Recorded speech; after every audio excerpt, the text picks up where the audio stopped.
안녕하세요. 진정성 있는 상담사 심지입니다. 이제 설날도 지나고 이제 새해가 밝은 지 꽤 됐는데 오늘은 이제 트라우마와 관련된 이야기를 좀 나눠보고자 이렇게 영상을 켰습니다. 대부분 신경성 질환이 되게 높은 분들이 호흡을 제대로 하지 못하는 그런 경향성이 있다는 이제 연구들이 요즘 최근 나오고 있어요. 그래서 우리가 이게 들이마시고 들이내쉬고 이런 것들이 되게 자연스러운 현상 같지만 의외로 몸이 많이 경직돼 있으면 호흡이 잘 되지 않기 때문에 가장 심리 어떤 안정화의 기법 중에 가장 핵심 기본적인 상황으로는 호흡이에요, 호흡. 그래서 깊이 들이마시고 다시 내뱉고 이런 것들이 생각보다 우리가 이제 운동을 하거나 뭐 특별히 필라테스나 요가를 하지 않는 이상은 자기가 이제 의식적으로 하는 경우는 되게 드문 것 같아요. 근데 오늘 이제 나누고자 하는 거는 이제 트라우마 관련된 거라고 얘기를 했는데, 트라우마라는 말은 이제 일상 용어로도 되게 많이 사용하시는 것 같아요. 트라우마라는 이 용어 자체가, 어, 외상이라는 뜻인데, 그리스어에서 이제 유래돼가지고 이제 사용하고 있는 거죠.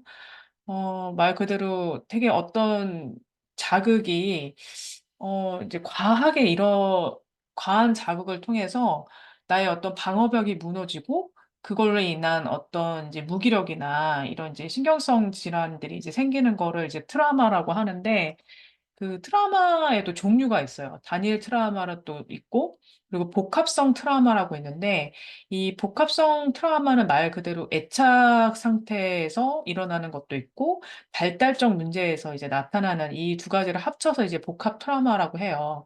근데 제가 이제 최근에 들었던 워크샵은 이제 복합 애착 트라우마를 소마틱 접근으로 어떻게 해야 되는지를 좀 알려주는 이제 그런 기법들을 좀 배우고 왔는데 가장 이제 그 트라우마 상태에서 기본적인 안정화 작업은 호흡을 먼저 하게 하고 내 감각을 느껴서 이제 이걸 이미지화하고 하는 약간 액트하고도 좀 되게 많이 연결이 됐던 것 같아요. 제가 이전에 말했던 억셉턴스 커미트먼트 테라피라고 해서 액트라는 그 치료하고도 되게 많이 좀 연결이 됐었는데 이게 이제 최근에는 이제 트라우마라는 게 뇌의 어떤 가소성과도 되게 많이 연결을 해서 이야기를 많이 하고 있더라고요.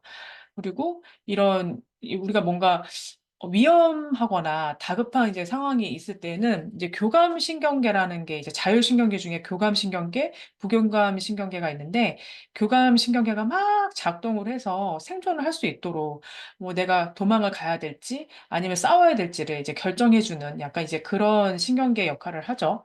근데 이제 우리가 너무 이제 좀 각성이 필요 없을 때는 이제 그 각성을 낮춰주는 부교관 신경계가 또 역할을 해야 되는데, 그래서 적절한 그 상태를 유지를 해야지 우리가 이제 감정도 그렇고, 그런 이제 그 상태가 돼요. 그래서 우리가 이제 트라우마를 겪게 되면 자율신경계가 너무 많이 압도되기 때문에 그 활성화가 너무 심하게 되죠. 그러면 막 이제, 어, 그런 상황에서 이제 급하고 빠르고 막 갑작스럽게 일어나기 때문에 부교감 신경계가 활동을 하지를 못해요. 그러다 보니 이런 것들이 이제 몸의 체성 감각이 돼서 기억을 하게 되고 나중에 그런 일들이 조금만 뭔가 이제 보일 때 계속 힘들어지는 이제 그런 상황들이 있는데 그래서 우리가 특히 이제 애착 트라우마 같은 경우는 그래도 우리가 이제 애착 발달 상태에서 좀 일어나는 건데 애착이라는 거는 말 그대로 안전이 확보되어야지만 작동이 되도록 이제 우리 몸은 디자인이 되어 있기 때문에 기본적으로 안전하지 않을 때는 우리가 먼저 이제 생존을 하기 위해서 굉장히 활성화가 되는 시스템이 작용을 하거든요.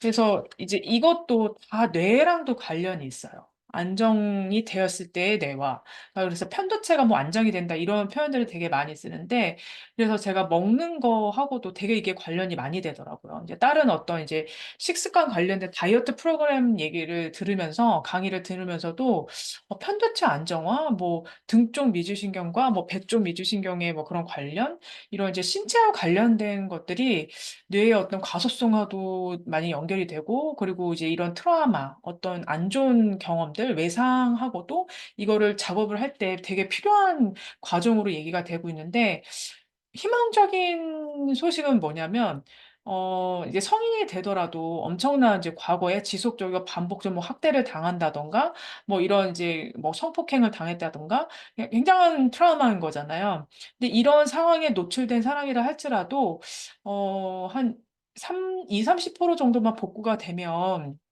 근데 3년 이상 정도를 그렇게 안정화된 사람과 같이 뭔가 작업을 통해서 충분히 복구가 된다는 게 이제 연구 결과였어요. 그래서 우리한테 굉장히 희망적이죠. 근데 그게 이제 상담자가 될 수도 있고, 뭐 남자친구가 될 수도 있고, 아니면 뭐 새로운 대상이 될 수가 있는 거죠. 그래서 이런 작업들을 피하지 말고 이제 함께 해야 되는데, 예전에는 뭐 피해자, 뭐 이런 사람이었다 그러면 우리는 이제 생존자라는 어떤 이래서 이 생존자로 하여금 과거의 그 사건에, 트라우마 사건에 머물게 하는 게 아니라 자원을 더 확대할 수 있도록 이걸 찾아주는 역할을 해주는 게 이제 그 상담자의 역할이더라고요. 그래서 이런 것들이 단순히 어떤 인지적인 문제, 그러니까 뭐 생각을 바꿔라, 긍정적인 사고를 해라, 이런 식으로만 해결이 되는 게 아니고 몸에 기억되고 있는 이런 체성 기억, 그러니까 정말 이런 것들을 뭔가 이렇게 활성화를 해서 신체적으로 풀어주는 거예요. 그래서 이 신체의 그 마음속에 있는 상태도 이름도 지어보고 이런 것들이 굉장히 액트하고도 되게 많이 연결이 됐었던 것 같아요. 그래서 되게 흥미롭고 아주 우리나라에서는 뭐 이제 트라우마 관련된 이런 것들은 다뤄지더라도 복합 트라우마라는 말은 최근에 좀 많이 나오고 있는 이제 새로운 이론 중에 하나라서 되게 많이 흥미가 가고 많이 필요한 또 영역이기도 했습니다. 그래서 여러분들하고 이제 공유하려고 이렇게 켰는데 뭐 저는 이제 뭐 최근에 이제 설을 지내면서 많이 뒹굴뒹굴 거리고 먹는 거, 뭐 잠자는 거 굉장히 좀 마음을 많이 놨던 것 같아요. 운동도 좀 많이 안 했던 것 같고 그래서 다시 또 마음을 다잡고 이제 새해를 맞이하려고 지금 노력 중인데 여러분들에게 혹시 이렇게 주변에 어린 시절에 이렇게 발달상에서 아니면 애착관계 형성을 잘 하지 못하고 그런 상황에서 뭔가 이렇게 트라우마가 있던 사람들은 단순히 그냥 내가 노력한다고 이게 해결이 되지는 않더라고요. 이제 뇌에 어떤 가속성 문제도 있고 그래서 뇌에도 기억하는 어떤 그런 그 기능 구역이 있잖아요. 뭐 베로니케 영역 뭐 이런 식으로. 그래서 이 뇌의 어떤 그 영역들 내에서 언어라든가 인지라든가 이런 부분들도 굉장히 트라우마도 강령이 있기 때문에 요즘은 이제 뇌에 어떤 관련된 기반을 해서 소마틱, 그 신체와 관련해 가지고 이거를 이제 다시 인지 형성을 시키고 감정을 정화하고 하는 그런 노력들을 되게 많이 하고 있어요. 그래서 이런 것들을 좀 상담사들은 알아야 될 필요가 있을 것 같고 단순히 언어 치료만 갖고는 이제 한계가 좀 있을 수도 있다. 그래서 이런 트라우마 관련된 내담자를 만날 때 어떻게 해야 될지 오늘은 간단하게 다뤄봤습니다. 새해가 또 밝았는데, 또 여러 가지 새해 초부터 많은 사건 상황들이 좀 있었지만, 다시 마음을 다잡고자 제가 이렇게 또 동영상을 열었고, 쉽지만 또 짧고 간단하게 여러분들에게 다가가는 심지가 되도록 하겠습니다. 구독, 좋아요, 알림 감사합니다. 저는 오늘도 열심히 또 달려보겠습니다. 다음에 또 뵐게요.